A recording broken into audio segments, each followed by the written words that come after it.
ደግሞ ችግራቸውን ገልጠው ያልተናገሩ በጣም ብዙ ሰዎች ሲያለቅሱ እናያቸዋለን። የምናይበት ዘመን ያው በዚህ ዘመን ችግረኛ ማየት ሩቅ መሄድ አይጠበቅብህም። ዝም ብለህ ዞር ዞር ለአጠገብህን መቃኘት ብቻ በቂ ነው። በአጠገብህ ሁለት ሶስት የተራበ በልቶ የማያደርስ ሰው ታገኛለህ። እንደዛ በሆነበት ዘመን ለዚያ ለጎማ ዛፍ ያን ያክል ወጪ ማውጣት፣ ለዛውም ደግሞ የእኛን ባህል የማይገልጥ በስርዓተ ቤተክርስቲያንም የሌለ ነገር አምጥተህ ጎልተህ ለልጆች ያንን እንደ ጣዖት ማስመለክ እና በቃ አእምሯቸው ውስጥ ያን እንዲሳል ማድረግ አግባብነት የለውም። በምዕራባውያን ዘንድ ስንሄድ አሁን ታሪኩ ብቻ ስለቀረ በዓሉ ራሱ መንፈሳዊ መሆኑ ቀርቶ ዝም በቃ ካሌንደር ነው። ያ ማለት ሆሊዴይ ነው እንጂ ክሪስማስ የሚለውም ራሱ አሁን አከራካሪ የሆነ ይመስለኛል። ሆሊዴይ ወደሚል እየመጣ ነው ያለው። ያ ማለት የሆነ ቀን ላይ እንግዲህ በቃ ካሌንደር ነው ይዘጋል ብቻ ወደሚል ሊመጣ ይችላል ማለት ነው።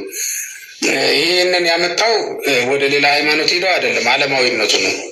ግሎባላይዜሽን የሚባለው ነገር ወይም ዓለማዊነቱ በራሱ በልባቸው ውስጥ ያለውን ሃይማኖት እያጠፋው ሄደዋል እና እነሱ በዚህ ቀን እንደውም ቀደም ብለውም ያከብራሉ። በዓል የሚያከብሩት ቀደም ብለው ነው። ለአንድ ሳምንት በደንብ ነው የሚያከብሩት፣ ሰፊ ጊዜ ያከብራሉ። ግን የሚያከብሩት በቤተ እግዚአብሔር አይደለም፣ ወይም ክርስቶስ በተወለደበት ስፍራ አይደለም የሚያከብሩት፣ ሌላ ቦታ ነው የሚያከብሩት።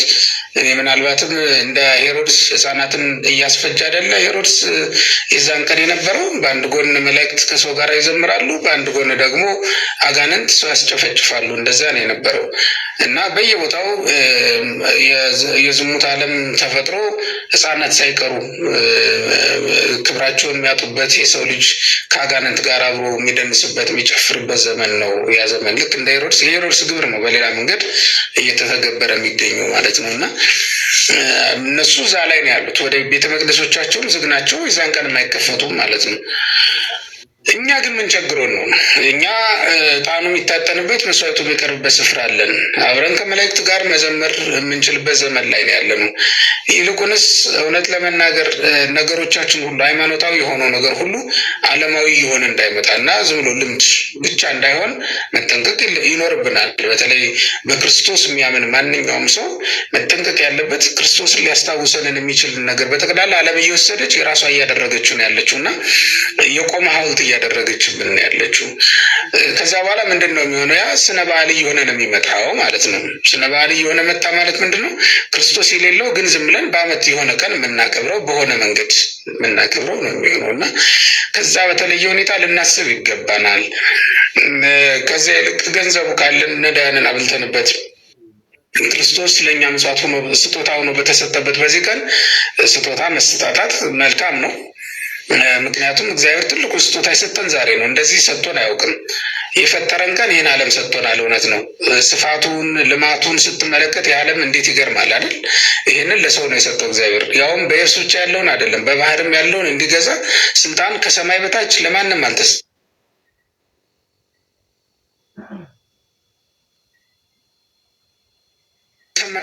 ያሉትን ሁሉ የሚቆጣጠርበት ጥበብ እኮ ነው የገለጠለት እግዚአብሔር። ተመልከት፣ ፀሐይ፣ ጨረቃን፣ ከዋክብትን መውጫ መግቢያቸውን በደንብ ሰፍሮ ቆጥሮ ያውቀዋል የሰው ልጅ። ይህን ሁሉ ጸጋ ለሰው ሰጥቷል እግዚአብሔር። ግን በዚህ ቀን የሰጠንን የሚያክል ጸጋ አልሰጠንም። በዚያ ሁሉ ዘመን ማለት ነው፣ በ5500 ዘመን ሁሉ ይህ አልነበረንም። ምክንያቱም አሁን በዮሐንስ ምዕራፍ 3 ላይ እንደምንመለከተው እግዚአብሔር አንድያ ልጁን እስኪሰጥ ድረስ ዓለሙን እንዲሁ ወዶታል። ዓለሙን እንዲሁ ወዶታል ብሎ ስጦታው ምንድን ነው ትለኝ እንደሆነ አንድያ ልጁን እስኪሰጥ ድረስ፣ ከዚህ በላይ የለም ማለት ነው። በጣም እግዚአብሔር ወልድ ብንል ራሱን ነው የሰጠን፣ እግዚአብሔር አብ ብንል ልጁን ነው የሰጠን፣ ቅዱስ መንፈስ ቅዱስ ብንል በወልድ ተገልጦልናል፣ አይተነዋል ማለት ነው እና ተጸንሶ እንዲወለድ ደግሞ ያደረገ መንፈስ ቅዱስ፣ ድንግል በድንግልና ጸንሳ በድንግልና እንድትወልድ ያደረገ መንፈስ ቅዱስ ነው ማለት ነው። በዚህ መንገድ ስንመለከተው የእግዚአብሔርን ትልቁን ስጦታ የተቀበልንበት ቀን ነው። በእርግጥም የስጦታ ቀን ቢባል መልካም ነው። እንደዛም ከሆነ ግን መንፈሳዊ ስጦታ ነው። አሁን እንግዲህ እግዚአብሔርን ተቀብለናል እና እኛም ራሳችንን ለእግዚአብሔር መስጠት ነው የሚገባን፣ ወይም ለእግዚአብሔር ነው ስጦታ የምናዘጋጀው ማለት ነው። አሁን አንተ ሰብአ ሰገልን ሆነ ክርስቶስን ቤተልሔም ሄደህ አታገኘውም። የምታገኘው የት ነው? ነዳያን ዘንድ ነው የምታገኘው ማለት ነው። ክርስቶስን የምታገኝበት ስፍራ ላይ ትፈልገዋለህ፣ ታገኘዋለህ። ልትሰጠው የሚገባህን ነገር ባገኘህበት ቦታ ትሰጠዋለህ። እንደዛ ባለ መንገድ ነው ቅዱስ ኒቆላዎስም የሚታወሰው እንደዛ ነው። የታኅሳስ 10 ስንክሳር ላይ ይመስለኛል ያለው። የእሱንም ታሪክ በማንበብ ልክ እንደሱ ለመሆን ነው መሄድ ያለብን። እንደዛ ባለ መንገድ ነው በጎ በጎን እንያዝ፣ ክፉ ክፉን ደግሞ እየተውን እንዲያውም ለልጆቻችን እኛ ያቆየነው ጥሩ ነገር መስሏቸው በመካከል በአባቶቻችን እና በልጆቻችን መካከል እኛ አለን አይደል? ስለዚህ መካከል ላይ ከአባቶቻችን ያልተቀበልነውን ሰጠናቸው ብንሄድ አባቶቻችን ይሰጡን ብለው ይዘውት ነው የሚቀጥሉት።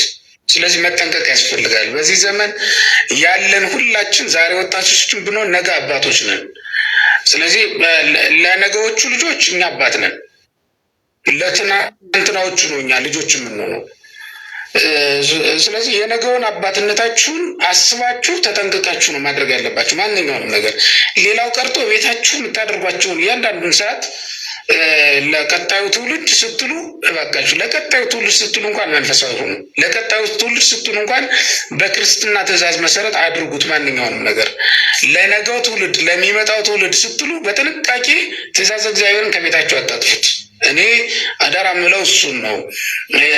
የነገው ትውልድ ቤቱ ካላገኘው ከኛ እጅ ካልተቀበለው ሊቀጥልበት ስለማይችል ማለት ነው። እና አለባበሳችንንም ጨምሮ ልክ እንደዛው የክርስትናን በዓላት በክርስትና አለባበስ ብንገልጣቸው ወይም አሁን በሰው ሰውኛው የራሳችን ባህል፣ የራሳችን ሃይማኖት፣ የራሳችን መገለጫ የሆኑ ነገሮች በጠቅላላው በአለባበስ የሚገለጡበት ጊዜ አለ፣ በአነጋገር የሚገለጡበት ጊዜ አለ፣ በአጨዋወት የሚገለጡበት ጊዜ አለ። ሆኖም ግን ክርስትና ከሁሉም በላይ ነው። ከነገድ፣ ከቋንቋ፣ ከዘር፣ ከምን ሁሉ የተለየ ነው ክርስትና። ምክንያቱም መላእክት የማንም ነገድ አባል አይደሉም። ክርስትና ወይም ሃይማኖታችን ደግሞ ከማን ጋር ነው የሚያስተባብረን? ከመላእክት ጋር ነው የሚያስተባብረን። የሚያቆመን ከመላእክት ጋር ነው። ክርስቶስ ከቋንቋ፣ ከዘር፣ ከነገድ ሊዋጀን ነው የመጣው። እኛ ክርስቶስን የምታስመስለን ሃይማኖት ነው እንጂ ያለችን የማንንም ዘር የማንንም ነገድ የምታስመስል ሃይማኖት የለችንም። በመጀመሪያ መረዳት ያለብን ወንጌል እኛ ሀገር አልተጻፈም፣ ክርስትናም እኛ ሀገር አይደለም የተጀመረው። ያ ማለት ነገድ ማንም ቋንቋ በእኛ ሀገር ያለ የጀመረው አይደለም ለማለት ነው። የምንለብሳቸውን ልብሶች፣ የምናደርጋቸውን አባባሎች ከእግዚአብሔር የተቀበልናቸውን እንጂ ከምድር ያገኘናቸውን አይደለም ማድረግ ያለብን የሚለውን ነገር ነው መናገር የፈለኩት። እግዚአብሔር ይስጥልኝ። በድጋሚ ቃሎት ያሰማልን። እንግዲህ ሊቀ ሊቃውንት ሰማዕኮነ መላክ ዛሬ እንግዲህ የተገኙልን የገናን በዓል አከባበር በተመለከተ እና ጾመ ገሃድን በተመለከተ ብዙዎቻችን በተለይ በብዙ ክርስቲያኖች ዘንድ ውዝግብ ሲነሳና በተለያዩ ደግሞ አካላት የተለያዩ ምላሾች ሲሰጡ ወጥነት ባለው መንገድ በዓሉ እንዴት ማክበር እንዳለና እንዴት ማሰብ እንዳለብን እንድናውቅ ነው። በአጭሩ የገና ጾምን እንጾማለን። ጾመ ነቢያት ነው። በቤተክርስቲያናችን ጾማል። ይሄ ጾም ለ44 ቀናት በምስራቅ ኦርቶዶክሶች በነ ሩሲያ ማለት ነው፣ በነ ጆርጂያ፣ በነ ዩክሬን፣ በነ ዩጎዝላቪያ በእነዚህ ለ40 ቀን ይጾማል። በህንድ ኦርቶዶክስ ቤተክርስቲያን ለ25 ቀን ይጾማል። በሶሪያና በአርመን ደግሞ ለ15 ቀን ይጾም ነው። በኤርትራ በኢትዮጵያና በምስራቅ ኦርቶዶክሶች ደግሞ ለ40 ቀን እኛ 44 ቀን እንደውም እንጾማለን ማለት ነው። የቅዱስ ኒቆላዎስ ታሪክ ስንክሳር ላይ ታስተሳስራላችሁ። ኒቆላስ ማለት የህዝብ አሸናፊ ማለት የስሙ ትርጓሜ ይህን በተመለከተ አለ። ጾመ ገሃድን በተመለከተ ቅድም ኔታ እንዳብራሩት ጾመ ገሃድ አርፍዳችሁ ለገባችሁ አንደኛው ጋድ ማለት ነው። ከ12ቱ የያዕቆብ ልጆች መካከል አንዱ ጋድ ነው። ጋድ ማለት ምትክ ማለት ነው። ስለዚህ ሮብ ቀን ምንፈስካው ፋሲካ የሚሆነው ማለት ነው ማክሰኞ ቀን እንጾማለን። ስለዚህ ጾምም ነው ሲጀመር በጾም ላይ ጾም በበዓል ላይ በዓል እንደሚደረግ ቅድም ኔታ በጥቅስ አስረድተውናል። ስለዚህ ዕለቱን ጋር ተብሎ የምንጾምበት ምክንያት ለሮብ ቀን ስለሚፈሰቁ፣ ስለዚህ ሮብና አርብ ጥምቀትም ገና ቢሆን ስጋ ይበላል፣ ይፈሰካል ማለት ነው። ይፈሰካል። ቅዳሴያቸውን ሌሊት ነው። ለምን? ጌታ የተጠመቀው ሌሊት ነው። ጌታ የተወለደው ሌሊት ነው። ፋሲካም ልክ እንደዚሁ እንደምታውቁት ሌሊት ነው። ጌታችን ትንሣኤው ሌሊት ስለሆነ ስለዚህ የዛን ቀን በቤተክርስቲያን በቅዳሴ ስጋው ደሙን በመቀበል ማክበር አለብን የሚለውን ነገር የኔታ በደንብ አስተምረውናል። በዛ ደግሞ የገና ክሪስማስ በተመለከተ የኢትዮጵያ ኦርቶዶክስ ቤተክርስቲያን ትውፊትም አይደለም፣ ምንም ያስቀላውጠን ነገርም የለም። ትልቁ ስጦታ ራሳችን ለእግዚአብሔር ከሰጠን ይህን የሚፈልገው አምላካችን በቃ ባጭሩ ገምለክ ፈልገው ይህን ነው። ወርቅ፣ ዕጣን፣ ከርቤ ያቀርበውለት የለም። ስለዚህ እኛ ራሳችን እናቀርብለታለን። እሱ የሚፈልገው እኛን ነው የሚለው መልእክት ነው ዛሬ ሊቀ ሊቃውንት ስምዐኮነ መላክ ያቀረቡልን። ስለዚህ በዝማሬ እናክብረው፣ ስጦታን እንስጠው ለእግዚአብሔር፣ ራሳችን እንስጠው። ራሳችን የለት ትልቅ ነገር የለም። አሳት በኩራት እንስጥ፣ ለቤተክርስቲያን የሚገባውን ነገር እናድርግ። እንዲህ ማድረግ ከቻልን በየቦታው የምናየው ልመና ሁሉ አይኖርም። እኛ የሚገባን ግዴታ ከተወጣን ማለት ነው። እና ሮብ ቀን ፋሲካ ነው፣ ይፈሰካል። የቻላችሁ ሰዎች በዕለቱ ስጋው ደሙን እንቀበል። ያልቻልን ሰዎች ደግሞ ቢያንስ እንኳን በቅዳሴ ቃል እግዚአብሔር በመስማት እናክብረው። ይሄ ቤተክርስቲያናችን መልእክት ነው። ከዛው ይደርሳል፣ የበጉም ስራ ይደርሳል። አንዳንዶቻችን እኮ እውነት በቀጣይ ራሱ ስጋ የሚጠፋ ነው የሚመስለው። እውነት በዚህ ምድር ስለሚጠፋ ካሁን በኋላ ምድር ተውሎ ብላችሁ ጨርሱ ይባል ነው የምንመስለው። እና በመጠን እናርገው፣ በልክ እናርገው እባካችሁን። በልክ ባለመብላት፣ መጠጥ ብቻ አይደለም፣ በልክ ባለመብላት፣ በመጥገብ ሰው እንዳናስቀይም እግዚአብሔርም እንዳያዝንብን አደራ። ምግብን በመጠኑ እናርገው፣ ዝም ብለን አናርገው። ስለ ጤናችንም ችግር ነው እንደምታውቁት። ከእግዚአብሔር የሚያጣልናል ስንጠግብ፣ አስቸጋሪዎች ነን። ሰውንም ጭምር ያው በጠጋብ መንፈስ ስለምንሳደብ ከቻልን ካጡት ከተቸገሩ ሰዎች ጋር እናሳልፍ። እንደው በተቻለ መጠን ደግሞ እኔ እንደውም የኔ ቢጤ ብዬ ማስባቸው ቤተክርስቲያን በር ላይ የወደቁትን ሳይሆን አሉ አይደለ፣ አንድ ዶሮ ብርቅ የሆነባቸው፣ 1 ኪሎ ስጋ ብርቅ የሆነባቸው ሰዎች አሉ አይደል? ከነዛ ሰዎች ጋር እናሳልፍ። 2 ዶሮ ስንገዛ አንዱ ለነሱ እንስጣቸው። የኔ ቤት አይደሉም፣ ጎረቤታችን ናቸው። በዓሉ ማሳለፍ ከብዷቸዋል። 1 ዶሮ በጣም ሽንኩርቱ፣ ዘይቱ፣ እንግዲህ ኑሮ ውድነቱ ታውቃላችሁ። ስለዚህ 2 ዶሮ የምንገዛ ከሆነ አንዷን እስቲ እንስጣቸው፣ እስቲ ይብሉ እነሱ። ምን ችግር አለው? ድፎ ዳቦ አዘን ዛሬ በየቦታው በየዳቦ ቤት ይሸጣል። ያንን ድፎ ዳቦ እኛ አድርገን እስቲ እንኩ ብለን ብንስጣቸው፣ በዓሉ በዚህ መንገድ እናውቅና የኔ ቤቴ ሲባል ቤተክርስቲያን ደጅ ላይ ወደቀ ብቻ አይደለም፣ ሚቅርና የወደቁትን ሰዎች ብቻ አይደሉም። በየጎረቤታችን ያሉ በጣም የተቸገሩ ሰዎች ይሄ በዓል በመጣ ቁጥር ምን ብዬ ልጆቼን ይህንን በዓል ያሳልፉላ የምትጨነቅ እናት አለች። እሷን እናስባት። ላይ አትንጠራራ። አጠገባችን ነው ጌታችን ያለው፣ አጠገባችን ያለው።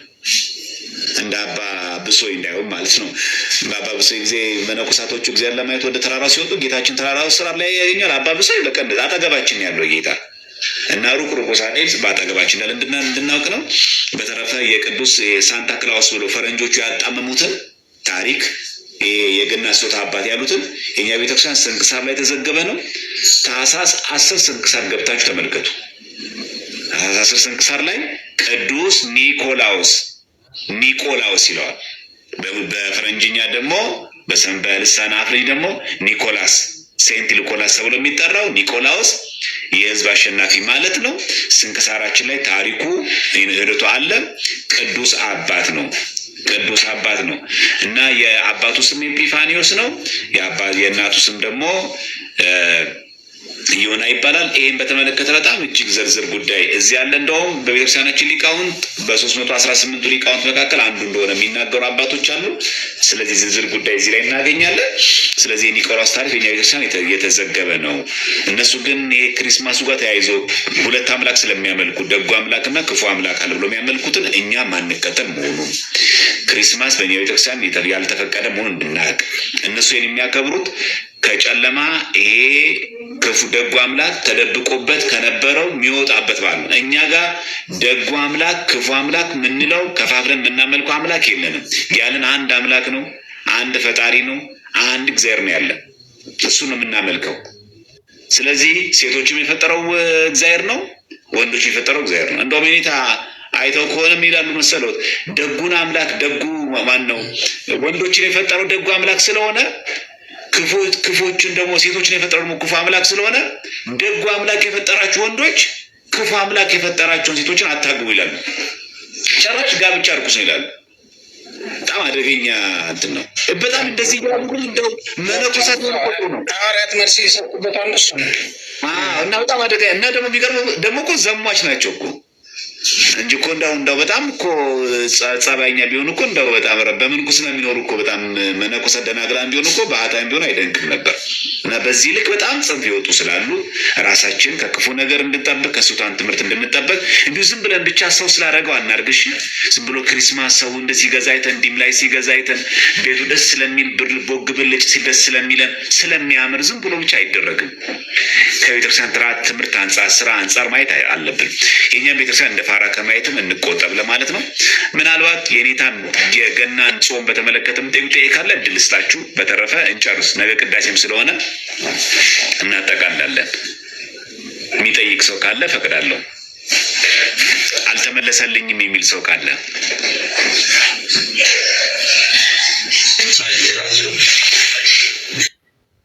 አልተመለስልኝ የሚል ሰው አለ።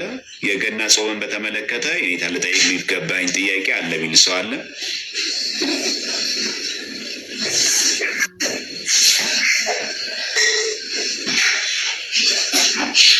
የኔታ አንድ ጥያቄ ምንድን ነው? የገና ዕለት ክርስትና ቢኖር ቅዳሴው ምን ይሁን? ለገናም ቀዳሾች እነሱ ቢሆኑ ይላል። ማለት የጋድለት ነው ማለት ነው። አዎ ቀዳሴ እንዴት ነው የሚሆነው? ይሄ ራሱ ቤተክርስቲያኗ ራሷ ልታስተካክለው የምትችለው ነገር ነው የሚሆነው። ሌሊት ስለሆነ የሚቀደሰው ይሄ የመምህራን አስተያየት ነው በነገራችን ላይ እንጂ የተጻፈ አይደለም የምነግርህ አሁን። ምክንያቱም የተጻፈው በማታ እንድንቀድስ ብቻ ነው። ይህንን እዛው በአጥቢያው ላይ ያሉ መምህራን እና ካህናት ሊያስተካክሉት ሊወያዩበት ይችላሉ። ማታ ስለሆነ የሚቀደሰው አንድ ቀን ነው። እንደ አንድ ቀን ቆጥረውት አሳድረው ሊቀድሱት ይችላሉ። ዋልደር የሚባል ነገር ስላልሆነ ሌሊት ነው አሳድረው ቢቀድሱት መልካም ነው የሚሉ አሉ። ለምን ካልከኝ ሰዓቱም አይሞላል። አንዳንድ ቦታዎች ላይ አንዳንድ አስተያየቶች ሰምቻለሁ። ቦታዎች ስለ ከሰዎች ነው የሰማሁት እንጂ ከቦታዎቹ ከአጥቢያው ካህናት መምህራን አይደለም የሰማሁት። የለም ቅዳሴውን ቀድሰው ስለቀደሱ ጥቂት ነገር ቀምሰው አፋቸውን ሽረው ከዛ በኋላ ይተውታል፣ ደግሞ እንደገና ይቀድሳሉ የሚል ሀሳብ ያላቸው ሰዎች ሰምቻለሁ። አስተያየት ነው በእርግጥ ግን ከዛኛው የተሻለ ስላልሆነ እኔ ያኛውን ነው የምስማማ። መምህራኑ አስማምተው ወደ ማታ አሳድረው ማታ ላይ ሊቀድሱት ይችላሉ። መዋል ማደር የሚባል ነገር አይደለም። እንደ አንድ ቀን ስለምንቆጥረው ነው ስለሚጠጋጋ። እሺ እግዚአብሔር ያክብርልን። እንትን ካለ ኮመንት ትጽፋላችሁ። የኔታ መንክር መዝሙር ያቀርቡናል። እንኳን ደህና መጡ የኔታ መንክር፣ ይፍቱን ይባርኩን። ሚዩት ላይ ነው። እንደምን አመሻችሁ። የንታስማ ቆላ እንደምትሰነበቱ ዘማርያም እንዴት ሰነበት? ሁላችሁ አድማጮች እንዴት ናችሁ? ሰላም አለ። የኔታ እንዴት ነው? ጤና ይስጥልን። እንደምን ሰነበቱ የኔታ? ደህና ሰነበቱ? እግዚአብሔር ይመስገን አለሁ ደህና ነኝ። መልካም ባልተገናኘ ደስ ብሎኛል።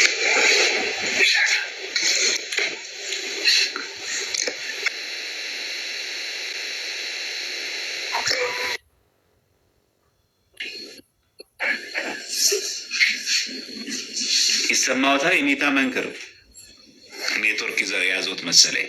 ሚዩት ላይ ኖት። አይ ሚካርግ ነው መሰለኝ። ይዘምሩልን መዝሙር። ከገናም ዘምር ከጾም ከምናርገው ሁለቱም ያርጉ። እሺ እስመ ለዓለም ምሕረቱ ዘትገብር የማንከ ኢታይምር ጸጋምከ ማይቶቱ ለስጋከ አይንከ ውእቱ እመሰጾምከ ወጸለይከ ወካዕበ አንከይከ እምሲሳየ አፉከ ሶቢሃኬ ይበርህ ብርሃንከ ወያንከለ ቅድመ መሰረትከ መዝገብ ብከ በሀቤሁ ለልዑል ምስለ ነፍሰ ጻድቃን ብትጾምና ብትጸልይ እንዲሁም ቀንሰህ ከምትበላው ብታካፍል እግዚአብሔር ካንተ ጋር ይሆናል፣ አይናወጥም መሰረት ብትለምነውን ይሰማል፣ ጽድቅም ይታይሃል ከፊት። ጌታችን በወንጌል እንደተናገረ ሁሉ የሚጠብቅ ቃሌን ይመስላል ብልሃተኛ ሰውን ቤቱን የሰራ በአለት ላይ ነፋስም ነፈሰ ዝናብም ዘነመ ጎርፍም ጎረፈ ገፉት ያንን ቤት አልወደቀም በአለት ላይ ተመስርቷልና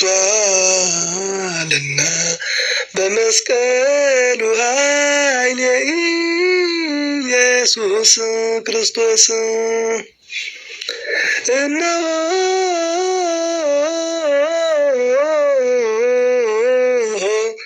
አዲስ ትእዛዝን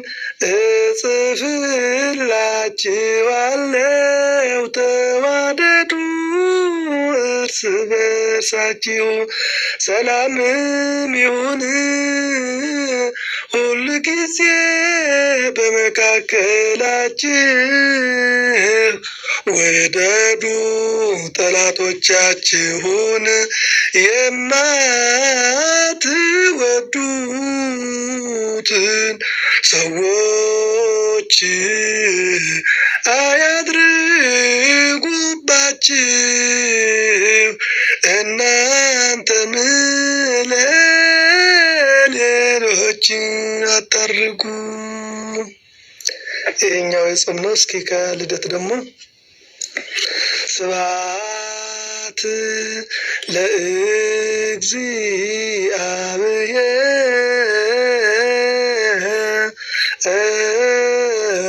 ለእግዚአብሔር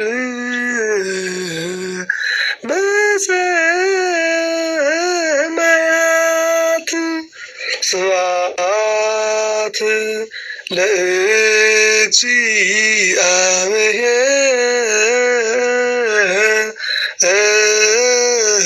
ለእግዚአብሔር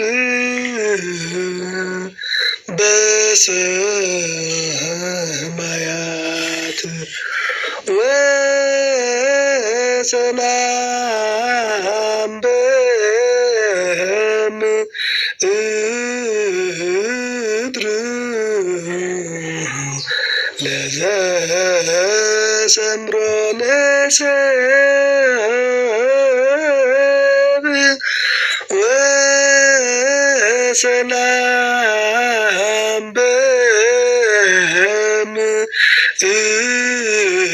በምድር ለዘሰምሮ ሰምሮ ለሰብ ስብሐት ለእግዚአብሔር በሰማያት ስብሐት ለእግዚአብሔር በሰማያት ወሰላም በምድር ለዘሰምሮ ለሰብ ወሰላም በምድር ለዘሰምሮ ለሰብ ወሰላም በምድር ለዘሰምሮ ለሰብ ወሰላም በምድር ለዘሰምሮ ለሰብ ምስጋና ለእግዚአብሔር በሰማያት ምስጋና ለእግዚአብሔር በሰማያት ሰላምን በምድር ለሰው ልጆች ይሁን ሰላምን በምድር ለሰው ልጆች ይሁን ሰላምን በምድር ለሰው ልጆች ይሁን ሰላምም ይሁን ለሰው ልጆች በምድር ምስጋና ለእግዚአብሔር በሰማያት ምስጋና ለእግዚአብሔር በሰማያት ሰላምን በምድር ለሰው ልጆች ይሁን ሰላምን በምድር ለሰው ልጆች ይሁን ሰላምን በምድር ለሰው ልጆች ይሁን ሰላምን በምድር ለሰው ልጆች ይሁን። እንግዲህ ስብሐት ለእግዚአብሔር በሰማያት ወሰላም በምድር ስምረቱ ለሰብእ የሚለው መዝሙር በቤተልሔም መላእክትና ሰዎች አንድ ሆነው የዘመሩት መዝሙር ነው።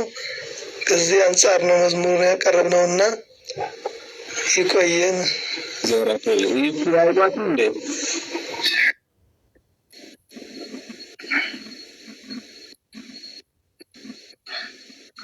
የኔታ ይሰማዎታል?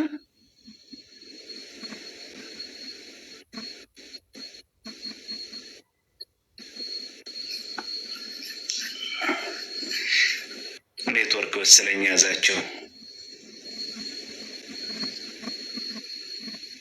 የኔታ ይሰማዎታል? ይገል የኔታ መንክር አቤት እየሰማሁ ነው። አይ ይብኪ ያይበሏታ የመጨረሻ ትባልስታ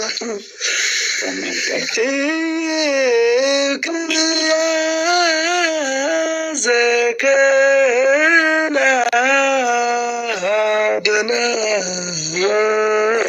ደናግለ ኢብክያ ዘከና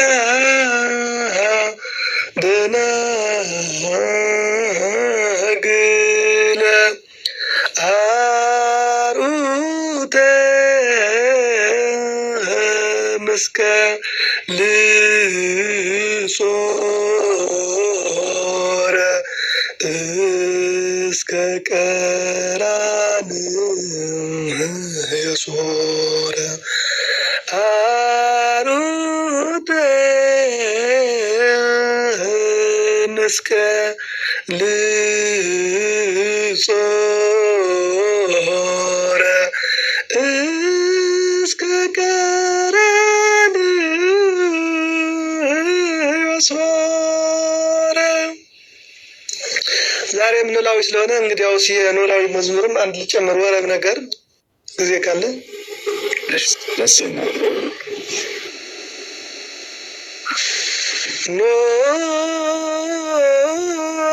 ኖላዊ ትጉህ ኖላዊ ትጉህ ኖላዊ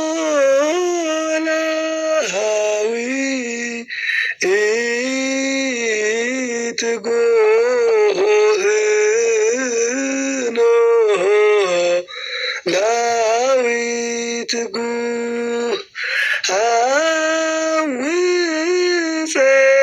አውፀነ በምህረት ብዙ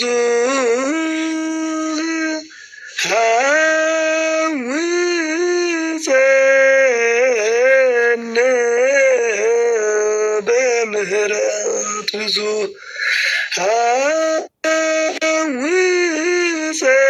አውፀነ በምህረት ብዙ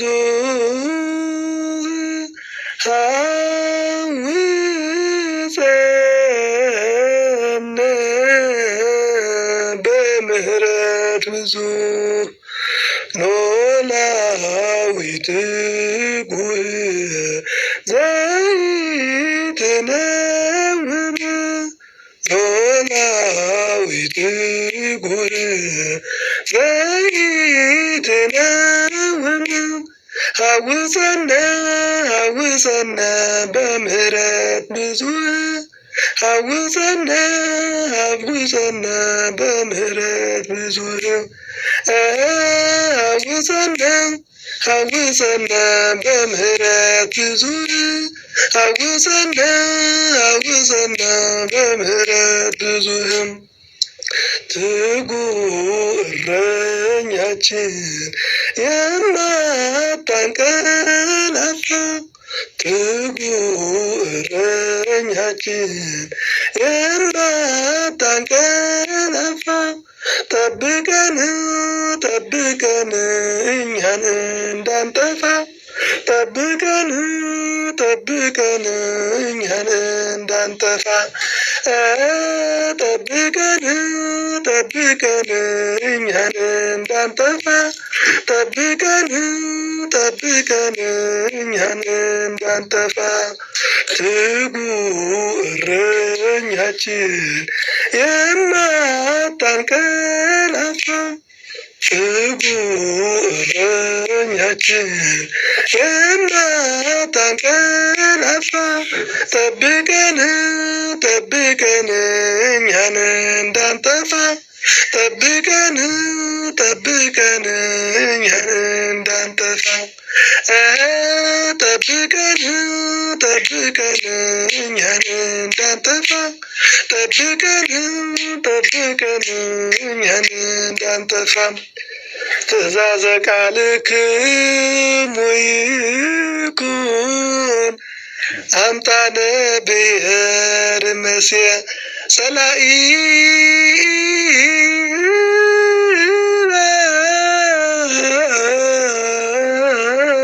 ውስተ ቤትየ ሥላሴ ዘከሃ ሥላሴ ዘዝየ በሰላም ድሩ ምስሌየ። ወስብሐት ለእግዚአብሔር። እንግዲህ ሥላሴ በየቤታችሁ ገብተው ከእናንተ ጋራ በሰላም ያሳድሯችሁ። ወስብሐት ለእግዚአብሔር። አሜን። ቃልዎት ያሰማልን የኔታ መንክርን ለዚህ ጡም ዜማ መድኃኔዓለም ይስጥልን። በእውነት እግዚአብሔር ያክብርልን። በዚህ አጋጣሚ የአማርኛ ዜማ ያሬዳዊ አይደለም ለሚሉ ሰዎች ያሬዳዊ ነው። ይኸው ያሬዳዊ መሆኑን አየ ነው። በግዕዝም ያም በግዕዝም በአማርኛ ሲዘመር ያሬዳዊ ነው እና የአማርኛ መዝሙር ያሬዳዊ የለም የምትሉ ሰዎች፣ አንዳንድ ሚዲያ ላይ የሚናገሩ ሰዎች ከድፍረት ንግግር እግዚአብሔር አምላክ ሁላችን ይጠብቀን። እግዚአብሔር ያክብርልን። ለእነዚህ ሁለቱ መምህራን ጊፍት ስጡልኝ፣ የግና ስጦታ ለእነዚህ ለሁለቱ ስጡልኝ። እግዚአብሔር ያክብርልን። በመጨረሻ ሊቀ ሊቃውንት ስምዐኮነ መላክ ማጠቃለያ የበዓሉ ምንነት ይሰጡንና እንጨርሳለን። ይቅርታ ከሳቸው በፊት ልቅደም። ይቅርታ ይደረግልኝ። ዩቲዩባን እንድታስተዋውቅልኝ ብዬ ነው። እስቲ ድምፀ ያሬድ የሚል ዩቲዩብ አለና እየገቡ ሰብስክራይብ በማድረግ ቤተሰብ እንዲሆኑ ማሳሰቢያ እንድሰጥልኝ ብዬ ነው። ይቅርታ። እሺ፣ አሁን ያሉትን ያው እንግዲህ ተናገሩት። እሳቸው ምን ማስታወቂያ ያስፈልጓል? ከዚህ በፊትም ብያችሁ ነበረ። ድምፀ ያሬድ የሚለው የኔታ መንክር አዲስ በግዕዝም በአማርኛም የሚያቀርቧቸው የቤተክርስቲያናችን ዜማዎች፣ መዝሙሮች አሉላችሁ። ገብታችሁ ሰብስክራይብ ማድረግ፣ እነዚህን አባቶች ማሳወቅ፣ መደገፍ መንፈሳዊ ግዴታችን ጭምሮ እናውቃለን። ሰብስክራይብ ማድረግ አትርሱ፣ ሼር ማድረግ አትርሱ ለማለት ያክል ነው። ለእነዚህ አሁን ማስታወቂያ መስራትም አይገባም። በእውነት የስንት ጨዋታና ቀልድ ነገር እየተከታተልን ስንትን ፖለቲካ፣ ስንትን የብሔር የጎሳ ምናምን ነገር ስንት ነገር አይምሯችንን ሊናችን የሚያቆሹ ነገሮች እየሰማናቸው እንደዚህ አይነት ደግሞ ደገኛ ዘማሪያን ሲመጡ ማበረታት ማጠንቀር ስለሚገባ ግቡና ድምጽ አይዲ የሚል ታገኛላችሁ ዩቲዩብ ላይ ሼር በማድረግ ሰብስክራይብ በማድረግ እንድታግዟቸው እንድታበረቷቸው ለማለት ያክል ነው። ሊቀ ሊቃውንት ይቀጥሉ። ስምዐኮነ መላክ። እሺ የኔታን ቃለ ሕይወት ያሰማልን። እንግዲህ እንደተባለውም ቪዲዮቸውን እየገባን ሁላችንም ብንመለከት የምንጠቀመው እኛ እንጂ እሳቸው አይደሉም እና ስለዚህ ሁላችንም እየገባን እንጠቀም የሚል መልእክት አለኝ። እኔም እንደዛው ወደ 276 ቪዲዮዎች እንዳሉ ይናገራል። ርዕሱ ላይ 14500 ሰው ብቻ ነው ያለው። በአንተ ገጽ እንኳን በአንተ ቤት ሲተዋወቅ ብዙ ቀን ሰምቻለሁ። ስለዚህ ሰው ሰምቶ ዝም ብሎ የሚሄድ ልምድ አለው ማለት ነው። ተሰምቶ ዝም ብሎ አይታለፍም። ለማንኛውም ለወደፊቱ ይሄ በቀላሉ ወጪ ሳናወጣ ላይክ አድርገን ሰብስክራይብ አድርገን የምናልፈው ነገር ስለሆነ እንደ አስፈላጊነቱ የምንመለከትበትን ጊዜ ደግሞ ይመጣልና እሱን ማድረግ ጥሩ ነው እላለሁ። ከዛ ውጭ ግን እንግዲህ አንተንም መጉባኤ ያጽናህ። በዚህ መንገድም ደግሞ እንድናስተምር ምክንያቱም ስለሆንከን እናመሰግናለን። ሁላችንም አጠቃቀሙንም በደንብ ስላለመድ ነው እንጂ ብናስተምር ስለሚከፋን አይደለም የማንገኘው። እንዲሁም ደግሞ በልዩ ልዩ ምክንያት በትኩረት ሰጥተን በዚህ መንገድ ማስተማር ባለመቻላችን ነው የጠፋ ነው። እናንተ ግን ትኩረት ሰጥታችሁ በሚገባ እዚህ ላይ ደግሞ የሚገኙትን ወንድሞቻችንን እህቶቻችንን ቃል እግዚአብሔር ስለመገባችሁልን ጥሩ ምንጭ ስላጠጣችሁልን እናመሰግናለን። በመኖራችሁ ነው እኛም ብቅ ያልነውና ለማለት ነው። ከዛ ውጭ እንግዲህ በዓሉ እየደረሰ ነው። ለስጋ ብዙም አትጨነቁ። ብንበላም ባንበላም በጣም ጠግቦ ያደረ የሚጸድቅ በጣም ደግሞ ሳይበላ ወይም ጥሩ ምግብ ሳያገኝ የቀረ የሚኮነንበት ዓለም አይደለም የእግዚአብሔር መንግስትና እግዚአብሔር ለፍርድ ሲመጣ የሚጠይቀው ስንት ታርድ ነበር፣ ስንት ትበላ ነበር፣ ደሞዝ ምን ያህል ነበር ብሎ አይደለም እና የምንለብሳቸውን ልብሶች ብራንዱን ምኑን ጠይቆ አይደለም መንግስተ ሰማያት የተሰጠው። ብዙ አትጨነቁ ለዚህ ለማለት ነው። ቀለል አድርጋችሁት እዩት ይህንን ዓለም በጠቅላላው። ከአፈር ተገኘን፣ አፈር በልተን አፈር ለብሰን ነው የምንኖረው።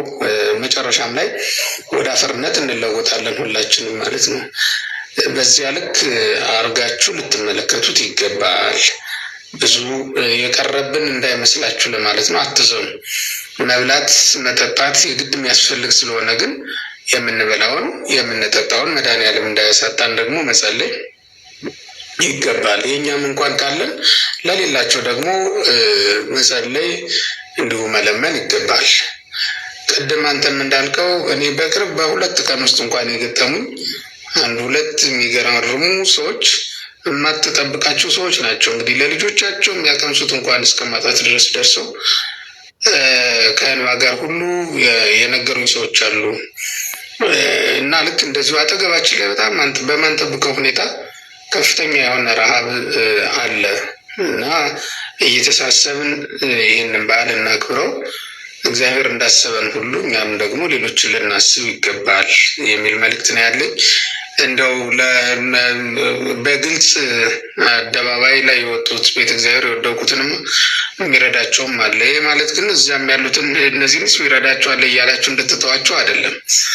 እንደው አለ አይደል ጠግበን እግዚአብሔር እንዳናሳዝነው ነው እንጂ እንደው እናንተም ልጆቻችሁን ቀምታችሁ ለማለት አይደለም። እንደው ጠግበን ግን የበለጠ እኛ ከፈለግነው በላይ ወይም ከሚያስፈልገን በላይ ከፈለግነው በላይ ላይሆን ይችላል። ግን ከሚያስፈልገን በላይ አድርገን ስንውል ሌሎቹ ደግሞ ምንም በሌለበት ሁኔታ ውስጥ ሊኖሩ እንደሚችሉ ያ ማለት መደበኛ ኑሮ እንኳን የሌላቸው ማለት የበዓሉን እንተውና መደበኛ ኑሮ እንኳን የሌላቸው ለልጅ እንኳን መኮረኒ ቋጥሪ ትምህርት ቤት መስደድ አልቻልኩም ያለኝ ሰው አለ በእነዚህ 2 ቀናት ውስጥ ማለት ነው። ይህን ያክል ሰው እንዴት እንደተቸገረ ነው የሚያሳየው። እና ያውም ሰው መስራት እየቻለ ስራ ግን አጥቶ እንዲህ አይነት ነገሮች ሆነው ሰርቶም እንኳን ወር እስከ ወር ሲሰራ ሰንብቶ የሚቀበላት ነገር ወር እስከ ወር አላደርስ ብላው ወይ በቤት ኪራይ ታልቅበታለች፣ አለበለዚያ ደግሞ ምግብ ብቻ ገዝታ ልብስ ሳትሆን ትቀራለች፣ ወይ ልብስ ከተገዛ ደግሞ ምግብ የሌለ ለምግብ ማትተርፍ ትሆናለች። እንዲህ የሆነበት ነው እንጂ አንዳንድ ሰው ሰንፎም አይደለም እውነት ለመናገር የሚራበው እና ችግር ውስጥ የሚገባው። ስለዚህ እሱን እናስብ ለማለት ነው። እንግዲህ ይበቃኛል። ካልተገናኘን ምናልባት ከዛ በፊት በያላችሁበት መልካም በዓል እንዲሆንላችሁ፣ የጌታ በዓል የልደት በዓል እንዲሆንላችሁ እመኛለሁ። ቆርበን ንስሐ ገብተን ስጋውን ደግሞ ተቀብለን ከእግዚአብሔር ጋር የምንዋሃድበትና በመንፈሳዊ ደስታ እየተደሰትን የምናከብረው በዓል ያድርግልን አምላካችን እግዚአብሔር ብዬ መልካም ምኞቴን እገልጣለሁ። እግዚአብሔር ይስጥልኝ። አመሰግናለሁ። እግዚአብሔር ያክብርልን። ሊቀ ሊቃውንትን እግዚአብሔር ይስጥልን። እኛ እንገናኛለን፣ ለሚዲያው ነው እንጂ እኛ እንገናኛለን። ፈቃድ እግዚአብሔር ከሆነ ነገ እሑድ ቀን በ26 ማለት ነው መስቀል አደባባይ ላይ እስጢፋኖስ ቤተክርስቲያን ቅዳሴ ያስቀድሰን እዛው ደምረት ላይ ትምህርት እንማማራለን እግዚአብሔር ከፈቀደ።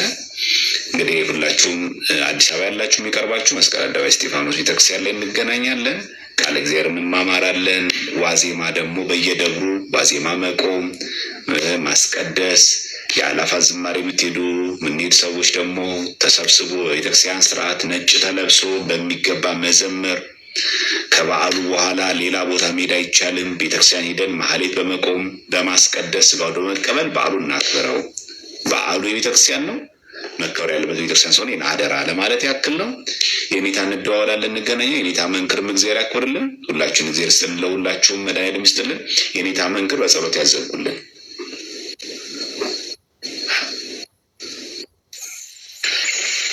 እሺ መምህራችን የኔታ ስብሐኮነ ሊቃውንት ቃለ ሕይወትን ያሰማልን። ዘማሪያንም ደግሞ በቤት ጠርተን ቃለ እግዚአብሔር እንድንሰማና እንድንማማር ስላደረግከን አንተንም ቃለ ሕይወት ያሰማልን። በውስጥም ሆናችሁ የምትሰሙትን ይህንን ቃለ እግዚአብሔር የምትሰሙ ሁላችሁም ከሰማችሁት ትምህርት 30፣ 60፣ 100 ፍሬ አፍርታችሁ የመንግስቱ ወራሾች እንድትሆኑ እግዚአብሔር አምላክ ፈቃዱ ይሁን። የሰማነውን የተማርነውን በእዝነ ልቦናችን ያሳድርብን። የሰላም አምላክ ኢየሱስ ክርስቶስ በሰላም እንዳሳደረ በሰላም እንዳዋለ በሰላም ያሳድረን። እንዲሁም በውጭ ያላችሁም ሰዎች ውላችሁ ከሆነ በሰላም እደሩ፣ አድራችሁም ከሆነ በሰላም ዋሉ። እግዚአብሔር አምላክ ከእናንተ ጋር ይሁን። ጌታችን መድኃኒታችን ኢየሱስ ክርስቶስ በረከቱን ረድኤቱን ያሳድርብን። ከመከራ ስጋ ከመከራ ነፍስ ይጠብቀን። ሀገራችን ኢትዮጵያን ጽኑ ሰላም ያርግልን። ከክፉ ነገር ሁሉ ይጠብቀን። ሁላችንም በሰላም ያሳድረን፣ በሰላም ያገናኘን።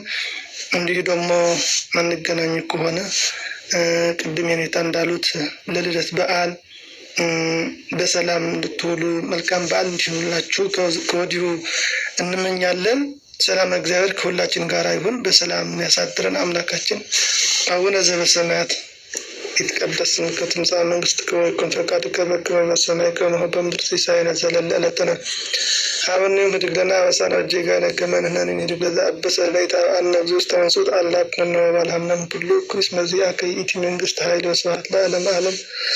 በሰላም ቅዱስ ገብርኤል መልአክ ወእግዝእትየ ማርያም ሰላም ነች ድንግል በይናች ወድንግል በስጋችም እግዚአብሔር ጸባኦት ሰላም ነች ቡሩክት አንቲ እምአንስት ወቡሩክ ፍሬ ከርሥኪ ተፈሥሒ ፍሥሕት ተጸጋ እግዚአብሔር ምስሌኪ ሰአሊ ወጸልይ ምህረተ አብ በኩር ወልድኪ ኢየሱስ ክርስቶስ ከመ ይስረይ ለነ ኃጣውኢነ ኦ እግዚእየ ኢየሱስ ክርስቶስ ሰረይ ኃጢአቴ ወኃጢአተ ኩሉ ሕዝብከ እና የሰራ ኃጢአት እግዚአብሔር ይፍታ። በሰላም እደሩ። የድምፅ መቆራረጥ አለ አንዳንዴ መቼም ብዙ የሚዲያ ሰውም አይደለም እና ትንሽ ኮልተፍተፍ እላለሁ። ስለ ንግግሩ ይቅርታ ጠይቃለሁ። ፍርሃት ይሰማኛል። እንደዚህ ንግግር ሳደርግ ድንጋጤና ፍርሃት ይመጣብኛል እና ይቅርታ ይደረግልኝ። ስለ መቆራረጡ፣ ስለ ድምፁ አንዳንድ የመቆራረጥ ይቅርታ ይደረግልኝ። ስብሐት ለእግዚአብሔር። በሰላም እደሩ። ሰላም ያገናኘን። እግዚአብሔር ይፍታ። ማጠራ ግሩም ነው። ሁሉም በተሰጠው ጸጋ ነው። እግዚአብሔር ያክብርልን። ሊቀ ሊቃውንት ስምዐኮነም እግዚአብሔር ይስጥልን። እናንተን ወደ ላይ ሽቅብ መመረቅ አንችልም እኛ። እናንተንም ስላላሳጣን፣ እናንተ ስላላችሁን ምንጠይቀውን ምስክር አባት ስላላሳጣን ዘምሩልን፣ አገልግሉን፣ ያሬዳዊ ዜማውን አሰሙን ብንላቸው ሊያሰሙን የሚችሉ ሊቃውንትም እንደዚህ በቅርበት በማግኘታችን እኛ እድለኞች ነን። ከቀደምት አገልጋዮች ተገልጋዮችም እኛ ብዙ እድል አለን። ሌሎቹ ግን ስንት ነገር ለፍተው ነው ይህን ዜማ ለማወቅ ከሰሜን ሰሜን ከጫፍ ጫፍ ገጠሩ ምኑን ሁሉ ነገር የተሽከረከሩ እየዞሩ በረሃብ በችግር ነው ይህንን ዜማ ለመማር ለማወቅ ብዙ የጣሩት። እናንተ ግን ለእኛ ምንም ሳታስከፍሉን በነፃ መታችሁ አገልግላችሁን እግዚአብሔርንም ደስ ስላሰኛችሁ እግዚአብሔር ያክብርልን፣ እግዚአብሔር ይስጥልን ለሁላችሁም። እነዚህ ሊቃውንት እንጠቀማቸው። እዚህ ያላችሁ ወንድሞች እህቶች ሁላችሁም በሕይወት ሳል እስካሉ በደንብ አግተን እንጠቀማቸው። ትምህርታቸውን ቃለ እግዚአብሔሩን በደንብ እንስማ፣ መዝሙራቸውንም በደንብ አግተን እንስማ። ምን ልስማ መዝሙር ለምንለው ይኸው የኔታ መንክር አሉ። ምን ቃል እግዚአብሔር ልማር ለሚል ሰው ሊቀ ሊቃውንት ስምዐኮነም መልአክ አሉ። እንዲህ ደግሞ ጥያቄ ሲፈጠርብን እየመጡ ደግሞ እንደዚህ ያጠሩናል ማለት ነው። የጠራ ነገር ሲኖረን ደግሞ ሁላችን አንድ አይነት ወጥ የሆነ መልከታ ስለሚኖረን ነው። መምህራኖቻችን እግዚአብሔር ይጠብቅልን። ሁላችንም የነገ ሰው ይበለን። ቅዳሴ አንቅር፣ እናስቀድስ፣ ሥጋ ወደሙን እንቀበል። በዓሉን በዚህ መንገድ እናክብር። ነገ ደግሞ ኖላዊ ነው እረኛችን ክርስቶስ ለእኛ ብሎ ነፍሱን ለእረኞቹ ለበጎቹ አሳልፎ የሚሰጥ እውነተኛ እረኛ እሱ መሆኑን የሚገልጽበት ቃል እግዚአብሔር ነገ ማቴዎስ የዮሐንስ ወንጌል ምዕራፍ 10 የሚሰበክበት የሚመሰጠርበት ነው። ስለዚህ ሁላችን በየሚቀርበን ደብር ሄደን እናስቀድስ፣ ቃል እግዚአብሔር እንስማ ለማለት ያክል ነው።